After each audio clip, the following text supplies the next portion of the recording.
오늘 이 자리에 나오신 여러분 한 분 한 분, 우리 하나님께서 여러분을 인도해 주신 증거라는 사실을 믿으시기 바랍니다.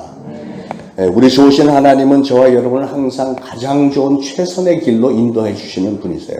여러분 가슴에 손을 얹고 좋으신 하나님이 나를 여기까지 인도하셨습니다. 그렇게 고백하시죠. 시작. 좋으신 하나님이 나를 여기까지 인도하셨습니다. 할렐루야. 우리는 순간순간마다 어떤 결정을 내리면서 살아야 되기 때문에 우리의 삶은 어떤 결정의 연속이라고도 말할 수 있겠습니다. 그런데 우리가 순간순간 내리는 결정들이 그 당시에는 그렇게 중요하게 생각하지 않았던 일들도 때때로 우리의 삶에 대단히 중요한 결과를 초래하기도 합니다. 우리의 순간순간의 결정은 마치 분수령에 떨어지는 빗방울과도 비슷하다라는 생각을 합니다. 분수령이라는 게 뭐죠? 분수령은 산 꼭대기에 가장 높은 정점이 이렇게 만나는 지점, 거기에 쫙 연속되는 그 선을 가리켜 분수령이라고 얘기를 합니다. 예를 들어서 백두산 꼭대기에 비가 내리는데 그 중에 두 물방울이, 빗방울 두 개가 떨어질 때 1cm 간격으로 떨어지지만 분수령에서 동쪽에 떨어지는 물은 흘러서 동해로 갈 것이고 서쪽으로 떨어지는 물은 흘러서 서해로 가는 거죠. 처음에 시작은 1cm 밖에 아니지만 이게 흘러서 분수령에서 갈라지니까 결국은 동해 바다와 서해 바다 전혀 다른 곳에 정착하게 되는 것이죠. 무슨 말이냐면 한순간의 결정이 우리의 삶의 방향과 질과 상태를 이렇게 전혀 다르게 만들 수 있다는 거예요. 우리 한순간 한순간의 결정이 이렇게도 중요한 것입니다. 그런데 심각한 문제는 우리 인간들은 그렇게 순간순간의 결정을 항상 올바르게 내릴 능력이 없다는 게 문제죠. 왜냐하면 첫째로 우리는 올바른 결정을 내리기 위해서 필요한 지식이나 데이터를 다 가지고 있지 못하고, 두 번째로는 우리의 시야, 우리의 관점, 판단력에는 한계가 있어서 진정한 가치를 알아볼 수가 없기 때문에 그렇습니다. 그러기에 우리가 인생을 살아가면서 온 우주 만물과 질서를 창조하셨고 지금도 주관하고 계신 그 하나님의 인도하심을 받는다는 것이 얼마나 커다란 축복입니까? 얼마나 커다란 능력입니까? 하나님의 판단에 순복해서 순종해서 따르는 사람은 실수가 있을 수가 없겠죠. 사랑하는 여러분, 우리 하나님은 결코 저와 여러분 우리의 삶에 대해서 무관심한 분이 아니시라는 사실을 꼭 믿으시기 바랍니다. 그 하나님은 여러분 한 분 한 분을 위해서 특별한 개별적인 계획을 가지고 계신 분이세요. 에베소서 2장 10절에 이런 말씀이 있습니다. 우리는 그의 만드신 바라 그리스도 예수 안에서 선한 일을 위하여 지으심을 받은 자니 이 일은 하나님이 전에 예비하사 우리로 그 가운데 행하게 하려 하심이니라. 여러분, 하나님이 여러분에게 생명을 주어서 이 땅에 내려보내주셨을 때 하나님은 특별한 계획을 품고 내보내주셨다는 사실을 꼭 믿으시길 바라요. 여러분을 위한 하나님의 계획은 여러분이 요청한 거 상관없고 요청한 적도 없고 여러분에게 해가 되는 것이 아니라 바로 여러분을 위한 가장 선한 계획이고요. 하나님은 하나님께서 여러분을 향하신 그 계획을 이루어내기를 원하십니다. 하나님은 항상 여러분이 잘되고 보람있게 살기를 원하세요. 예레미야서 29장 11절에 이런 말씀이 있습니다. 나 여호와가 말하노라 너희를 향한 나의 생각은 내가 안하니 재앙이 아니라 곧 평안이요 너의 장래에 소망을 주려 하는 생각이라. 우리를 향하신 하나님의 뜻과 계획은 항상 이렇게 선한 것이라는 거예요.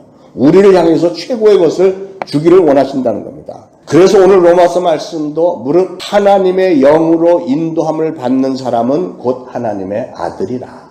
다시 말해서 성령님은 하나님의 자녀가 된 우리를 항상 인도해 주신다는 거예요. 우리를 위해서 가장 좋은 하나님의 계획을 성령 하나님께서 직접 친히 인도해 주신다는 것입니다. 성령님은 우리를 어떻게 인도해 주실까요? 아주 중요한 것 한 가지는 성령님은 매 순간마다 우리가 하는 결정을 도와주기를 원하세요. 우리가 매 순간마다 올바른 결정을 내려야만 우리가 실패하지 않고 가치가 있고 보람 있는 삶을 살 수가 있겠기에 우리는 성령님의 인도하심을 제대로 받아야 됩니다. 그런데 여러분, 우리 일상에서 일어나는 일들에 대한 선택과 결정은 결국은 여러분 한 분 한 분이 각자가 하시는 거예요. 여러분 각자가 해야 되는데, 그런데 성령님은 뒤에서 최선을 다해서 도우려고 하시는데, 만약에 여러분이 성령님이 여러분에게 얘기하는 걸 듣지 못하고 성령님이 인도하심을 감지하지 못하고 혹시라도 잘못 판단하거나 오해를 해버리면 아무리 완벽한 성령님이 인도하시고 힌트를 주고 해도 아무런 소용이 없지 않겠습니까? 그러므로 신앙인 된 우리는 항상 성령님이 나를 어떻게 인도하고자 하시는가에 대해서 민감해져야 됩니다. 영적으로 민감해지고, 그래서 성령님이 말씀하실 때, 인도하실 때 딱 캐치할 수 있는 능력이 생겨야 되는 거예요. 그러면 성령님은 우리를 어떻게 인도를 해 주실까? 첫 번째로 성경 말씀을 통해서 인도를 해 주십니다. 성경의 저자는 성령님이신데, 성령님이 성경을 기록하신 목적을 디모데후서 3장 16절 이하에 이렇게 기록을 했습니다. 모든 성경은 하나님의 감동으로 된 것으로 교훈과 책망과 바르게 함과 의로 교육하기에 유익하니, 이는 하나님의 사람으로 온전하게 하며 모든 선한 일을 행하게 온전케 하려 함이라, 이렇게 말씀했습니다. 그러기에 성경은 인생, 삶의 지침서가 되는 것입니다. 우리는 그래서 성경을 지혜롭게 잘 이해를 해야 되고 성경 말씀을 잘 사용을 해야 됩니다. 성경 말씀이 아무리 좋은 말씀이라도 이걸 함부로 잘못 사용하면 안 되는 거예요. 어떤 성도가 자기가 성령님의 인도하심을 받겠다고 마음에 결정하기를, 그래, 내가 이제부터는 아침에 일어나면 가장 먼저 기도를 한번 딱 한 다음에 성경을 쫙 펼쳐서 아무데나 손가락 딱 찍으면 그게 오늘 하나님이 나에게 주시는 메시지야, 이렇게 받아들이겠다, 그렇게 생각을 하고 다음날 기도를 하고 성경을 딱 펼치고 손가락을 찍었더니 마태복음 27장 5절이 찍혔어요. 유다가 은을 성소에 던져놓고 물러가서 스스로 목을 메어 죽은지라. 그러니까 이 사람이 이건 아니지, 설마 나보고 목 메어 죽으라는 얘기는 아니겠지 하면서 다시 성경을 펼쳐서 이렇게 했더니 누가복음 10장 37절 말씀이 손에 잡힙니다. 예수께서 이르시되 가서 너도 이와 같이 하라. 네. 아니야, 그럴 리가 없어, 막 이래갖고 다시 간절히 또 기도를 하고 성경을 펼쳤더니 이번엔 요한복음 13장 27절 말씀. 이에 예수께서 유다에게 이르시되 내 하는 일을 속히 하라. 네. 그러니까 여러분, 신앙생활을 자기 멋대로 하지 말라는 거예요. 어디 성경에 그렇게 하라고 얘기한 적이 있습니까? 우리는 성경에 기록된 말씀을 성령님의 인도하심을 받습니다. 그런데 말씀을 올바르게 받아야 돼요. 올바르게. 성경 말씀을 올바르게 받기 위해서는 성경에 기록된 하나님의 말씀을 분명히 제대로 하나님의 뜻에 맞춰서 이해를 해야 되는데, 그래서 여러분은 제대로 된 설교자의 설교와 성경 공부를 따라야 됩니다. 하나님께서 여러분에게 정해주신 이 초대신앙교회 담임 목사인 저의 설교와 성경 공부 자료가 지금 유튜브에 상당히 많이 떠 있습니다. 필요할 때마다 들어가서 장여호수아 찍으면 잔뜩 나옵니다. 많이 애용해 주시기를 부탁합니다. 네. 우리가 하나님의 말씀을 얘기를 할 때 두 가지 종류의 말씀을 얘기를 하는데, 헬라어로 로고스라는 게 있고 레마라는 게 있어요. 로고스와 레마의 차이를 아십니까? 오늘 한번 정리를 해드릴 테니까, 로고스라는 말씀은 하나님의 수준에 있는 말씀이에요. 굉장히 높은 차원의 하나님의 말씀, 성경에 기록된 말씀들을 사실은 다 로고스라고 할 수 있겠어요. 그 반면에 레마라고 하는 것은 인간 수준까지 내려와서 우리 개개인에게 주시는 말씀이라고 할 수 있습니다. 지금도 오늘 저를 통해서 여러분에게 이렇게 설명을 해서 여러분에게 전달하는 하나님의 말씀, 이런 것이 바로 레마라고 할 수 있겠어요. 똑같은 하나님의 말씀이지만 하나님의 말씀이 로고스 수준에만 머물러 있으면 여러분의 행동은 그 말씀을 따르지 않습니다. 왜냐하면 로고스는 하나님의 수준의 말씀이기 때문에 우리 일반인들이 가까이 하기에는 너무 먼 하나님의 높은 말씀이기 때문에 우리가 이해할 수도 없고 거기에 선뜻 순종이 되지 않는 겁니다. 성경 말씀이 여러분 개개인에게 주는 레마로 받아들여질 때, 그래서 여러분이 어떤 말씀을 들을 때 1시간을 설교를 들었는데 다른 거는 기억이 안 나는데 단어 하나가 기억이 난다, 아니면 그 한 문장이 기억이 난다, 그러면 그런 게 바로 레마인 거예요. 여러분에게 와서 꽂히는 그 말씀, 레마. 그래서 하나님의 말씀이 여러분 개인에게 레마로 받아들여질 때에만 여러분의 행동이 따르게 되어 있는 거예요. 그래서 우리는 반드시 로고스 말씀들을 레마로 변화시켜서 받아들여야 됩니다. 그런데 하나님의 말씀 로고스를 인간 수준의 말씀 레마로 바꾸기 위해서는 우리는 뭘 해야 되냐면 끊임없이 성경 말씀을 잘 읽고 기억하고 이해를 해서 일단은 성경 말씀을 많이 알고 있어야 되고, 그 다음에 계속해서 성령님이 주시는 감동을 받아들여야만 말씀이 레마로 나에게 들어오는 거예요. 아시겠죠? 예. 자, 그러면 성령님은 우리를 어떻게 인도해 줄까? 첫째로 성경 말씀을 통해서, 두 번째는 기도를 통해서입니다. 여러분이 하나님을 믿고 따르는 신앙인이라고 자처를 하신다면 여러분은 평소에 성경을 많이 읽고 기도 생활을 많이 하셔야 됩니다.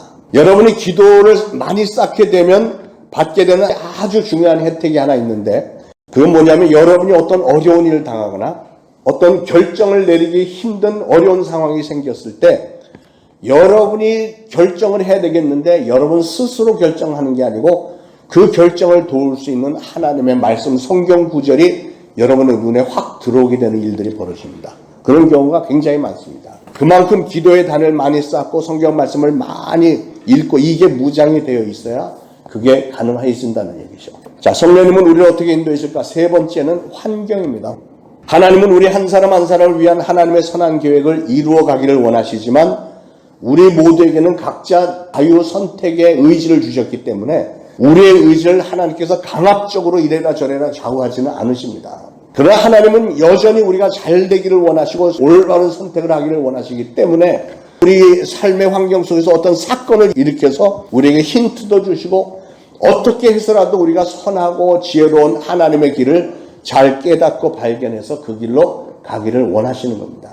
예를 들어서 우리가 하나님의 자녀가 된 것, 저와 여러분이 하나님의 자녀가 된 것은 순간적으로 몇십 년 전에 된 게 아니고 태초 이전에 천지를 창조하기 이전부터 하나님은 계획하셨다고 그랬어요. 그래서 하나님은 어떤 한 사람 한 사람 특정한 사람들을 향한 선한 계획을 쓰기 위해서 전도자를 보내서 복음을 듣도록 환경을 열어주셔요. 좋은 만남도 있게 하시고 그를 통해서 복음을 듣고 예수 그리스도를 믿기로 작정하고 영생의 선물을 받아들이기만 하면 그를 향한 하나님의 계획, 뜻이 순탄하게 잘 진행이 돼 가는 거죠. 모든 사람들이 다 그러지는 않죠. 사람들이 복음을 듣고 나서도 여전히 복음을 받아들이지 않는 사람들이 있습니다. 교회를 5년, 10년 다녀도 여전히 안 받아들이는 사람들이 있습니다. 그럼에도 불구하고 하나님은 그를 향한 선한 뜻을 포기하지 않으세요. 하나님은 그 사람이 예수를 제대로 믿기로 작정할 수 있도록 계속 그 사람에게 일을 일으키세요. 누군가를 만나게 하시고 또 어떤 사건이 일어나기도 하면서 이런 삶의 사건들을 통해서 그 사람의 마음문이 열릴 수 있는 환경이나 상황을 유도하고 조성하시는 겁니다. 근데 만약에 그 사람이 정말로 완고집을 부리면 하나님은 점점 더 강력한 방법을 쓰실 수밖에 없잖아요. 그래서 그의 환경 가운데 어려운 일들이 생길 수 있는 거예요. 예를 들면 시한부 불치병 선고를 받든지 아니면 커다란 교통사고가 나든지 이런 막다른 상황을 통해서라도 하나님은 그가 스스로 깨닫고 하나님 앞에 두 손 들고 나오고 하나님의 그 어마어마한 사랑을 깨닫게 되기를, 예수 그리스도를 영접하게 되기를 원하시는 겁니다. 그 외에도 하나님은 음성이나 꿈이나 환상을 통해서 우리를 인도해 주실 때가 있죠.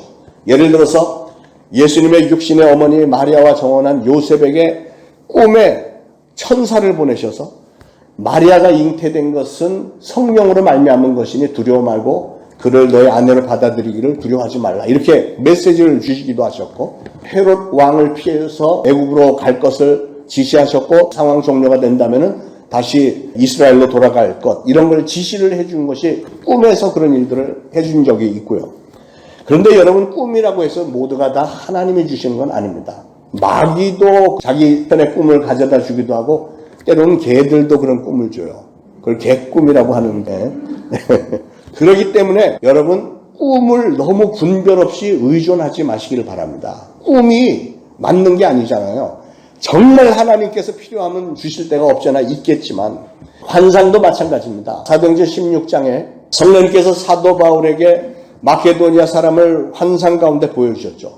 사도 바울은 지금 선교 여행을 소아시아로 다시 떠나려고 하고 있는데 기도하는데 환상 중에 마케도니아 사람이 와서 좀 도와주세요, 와서 좀 도와주세요 하는 환상을 보고서는 성령님이 소아시아 말고 이제 유럽으로 가라고 하시는구나 하고 마케도니아로 가지 않습니까? 그렇게 하나님은 환상으로도 보여주시는데, 그러나 여러분, 꿈이나 환상을 지나치게 의존하는 믿음은 바람직하지 않습니다. 2000년 전까지는 성경책이 없는 상태였기 때문에 하나님께서 어떤 메시지를 주려고 하시면 음성을 들려주시든지 천사를 보내시든지 아니면 꿈이나 환상을 통해서 주시는 게 밖에는 다른 길이 없었죠. 그러나 지금은 모든 상황에 대비할 수 있는 성경 말씀이 완성이 되어 있는 상태이기 때문에 하나님이 굳이 개인들에게 개별적으로 뭐 음성을 들려주고 환상이나 꿈을 보여줄 필요가 없는 상황이 된 겁니다. 아주 특별한 경우에는 보여주시겠죠. 그러므로 사랑하는 여러분, 여러분이 혹시 심상치 않은 꿈을 꿨다, 심상치 않은 환상을 보았다, 어떤 음성을 들었다 할 때도 그 내용이 과연 성경 말씀에 부합한지를 잘 살펴보아야 되고 각별히 분별력을 가지고 돼야 됩니다. 안 그러면 악한 영들이 보여준 가능성이 더 많으니까. 하나님은 그런 일을 하실 이유가 이제는 별로 없어요. 그러나 마귀는 여전히 현혹하기 위해서 해야 되니까.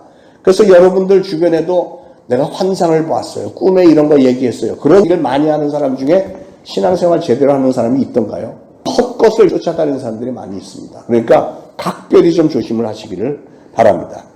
어떤 분은 예언 은사를 받은 분인 저에게 얘기하기를 너는 주의 종이 될 것이다, 이렇게 예언을 했다고 하면서 고민하는 경우를 종종 봅니다. 그런 경우도 그분의 말을 참고는 할지언정 그걸 무턱대고 따라가지는 마시기 바랍니다. 여러분을 주의 종으로 부르실 때는 하나님은 왜 다른 사람에게 얘기를 하겠어요? 여러분에게 직접 얘기하시죠. 성령님께서 여러분의 마음에 아주 강한 소원을 주십니다. 주의 일을 하고자 하는 강한 소원을 주세요. 그런 소원이 생긴 후에 그 다음에 다른 사람들이 예언을 하든지 아니면 성경 말씀을 들이대면서 조언을 주는 것은 도움이 되겠고 내가 부르심을 받은 걸 확인은 할 수 있겠지만 여러분은 부르심을 받은 적이 없는데 주변에 다른 사람들이 너 부르심 받았어? 이거는 가짜입니다. 가짜일 확률이 훨씬 더 많습니다. 오늘날 한국에 특별히 예언 은사를 받았다는 사람들이 많은데 여럿 만났는데 제가 만난 사람들은 100% 다 가짜입니다. 거의 다 가짜라고 봐도 분명히 맞을 것 같아요. 왜냐하면 예언 은사를 받았다는 사람들이 하는 걸 보면 자기 편을 사람을 만들려고 하고 또는 돈이 목적이에요. 기도를 해준 다음에 하나님이 뭐 500만 원 심으라고 하시네요, 할렐루야, 뭐 니꺼 내꺼 뭐 이래가면서 이 아주 큰 가짜들이 얼마나 많은지 몰라. 그런데 절대 현혹되지 마시길 바랍니다. 왜냐하면 예수님이 분명히 말씀하셨잖아요. 거저 받았으니 거저 주어라. 무슨 기도를 해주는데 돈을 받습니까? 다 가짜들입니다. 어떤 사람이 주의 종으로 부르심을 받고 나면 예수 그리스도와 그 복음을 증거하는 일 외에는 세상 일에는 미련이 없어지는 것이 일반적인 일입니다. 저의 경우에도 제가 평신도였을 때 제 주변에 수많은 분들이 저보고 집사님은 주의 종이 되셔야 돼요, 주의 종감이에요, 뭐 이런 분들이 굉장히 많았는데 저는 콧등으로도 듣지 않았습니다. 왜 그랬냐면 부끄러운 얘기지만 그때까지만 해도 저의 최고의 관심사는 직장과 사업 이거였어요. 이거에서 내가 성공하는 거, 미국에서 제일 잘 나가는 사람이 되는 거, 이게 관심이었는데 그런 사람 보고 너는 주의 종이래 막 이러니까 저는 하나님은 나한테 얘기한 적이 없는데, 예. 그래서 콧등으로도 안 듣다가 은혜를 받고 나서 막 눈물 펑펑 쏟으면서 회개를 하고 부르심을 받고 난 후에 보니까 내가 그렇게 소중하게 여겼던 직장이나 사업장에 아무 의미가 없는 거예요. 돈 많이 벌면 뭐하겠노? 별로 관심이 없어져 버렸습니다. 하나님의 어마어마한 은혜가 너무 크니까 그 은혜를 체험하고 나니까 이 세상의 것들은 그렇게 대단해 보이지가 않는 겁니다. 성령님께서는 예수님이 저를 얼마나 사랑하시는지를 깨닫게 하셨고요. 그 이후로 복음 전파 사역을 위한 강한 소원을 제안해 주심으로 저를 인도해 주신 거였습니다. 여러분, 요셉이 온갖 역경 가운데서도 꿈을 잃지 않았고 마음에 무슨 쓴뿌리나 상처를 입지 않고 마침내는 애굽의 총리가 되어서 이스라엘 민족을 시작하는 데 큰 공헌을 세웠던 것은 어떻게 해서 가능했을까요? 일반인 같으면 요셉같이 억울한 일들을 당하고 원통한 일을 당하면 다들 실패자가 되고 자포자기가 되게 마련인데 요셉은 전혀 그런 게 없었어요. 어떻게 그게 가능했죠? 그것은 요셉에게는 하나님의 인도하심에 대한 확신이 있었기 때문에 그래요. 요셉은 어릴 때 하나님이 주셨던 그 꿈을 기억하면서 하나님은 나를 사랑하시고 그때도 나를 사랑하셨고 지금도 나를 사랑하시고 앞으로도 나를 사랑하시고 나에게 꿈을 주셨고 반드시 그 꿈을 이루어 주신다고 하는 확신이 있었고요. 바로 그 꿈을 이루어 주시기 위해서 하나님은 나를 인도하고 계신 거다라는 확신이 있었습니다. 그랬기 때문에 내가 당하고 있는 이 억울한 일, 이 환난도 결국은 하나님이 나를 선한 계획으로 인도하고 있는 중이시다라는 그 믿음과 확신이 있었다는 것입니다. 바로 그런 확신, 하나님이 나와 동행하시고 인도하신다고 하는 확신이 요셉을 성공시킨 거예요. 그런 신앙을 품고 사는 사람이 진정 그리스도인이고요. 하나님은 그런 사람들을 귀한 하나님의 일에 사용하시는 줄로 믿습니다. 여러분 중에 혹시 오늘 인생에 아주 어두운 터널을 지나고 있는 분이 계신지요? 그분들은 그런 가운데서도 하나님의 손길이 여러분을 인도하고 계시다는 사실을 믿으시기 바랍니다. 하나님은 하나님의 자녀들을 항상 인도를 해주세요. 상황이 아무리 어려운 것 같아도 사실은 하나님이 내버려 두셨다면 우리의 상황은 훨씬 더 악할 수도 있었는데, 힘들었을 수도 있는데, 하나님은 어떻게 해서든지 우리를 선한 길로 인도해 주시는 겁니다. 하나님은 광야 40년 동안에 이스라엘 백성들을 낮에는 구름 기둥으로 밤에는 불 기둥으로 인도하셨고요. 오늘 저와 여러분을 말씀과 성령으로 인도하고 계시다는 사실을 믿으시기 바랍니다. 우리는 지금 2021년이라고 하는 광야를 지나가고 있는 중입니다. 우리의 가는 길에 우리 자신의 지혜만 의지하지 말고 하나님의 인도하심을 전적으로 의존할 때, 우리 인생에 아무리 깜깜한 밤중이 온다고 할지라도 하나님의 불기둥이 우리의 가는 길을 밝혀주면서 인도해 주실 것을 저는 분명히 믿습니다. 오늘 여러분의 눈을 들어서 하나님을 바라보시기를 바랍니다. 여러분의 평생에 날마다 순간순간마다 하나님의 살아계심과 친히 인도하시는 손길을 늘 체험하시기를 참 좋으신 예수 그리스도 이름으로 축원을 드립니다. 기도하겠습니다. 하나님, 오늘 주신 말씀들을 감사합니다. 지난 세월에 항상 순간순간마다 우리와 함께 하셨고 지켜주셨고 도와주셨고 인도해 주신 에벤에셀 하나님, 진심으로 감사를 드립니다. 저에게 늘 말씀을 주시고 기도 중에 들으시고 응답하시고 선한 길로 인도해 주심을 감사합니다. 저희 사랑하는 성도들 영적으로 항상 민감하여 하나님의 음성에 귀를 기울이고 항상 영적인 분별력을 가지고 올바른 선택을 할 수 있도록 성령님께서 기름 부으시고 붙들어 주시고 인도하옵소서. 예수 그리스도 이름으로 간절히 기도합니다. 아멘.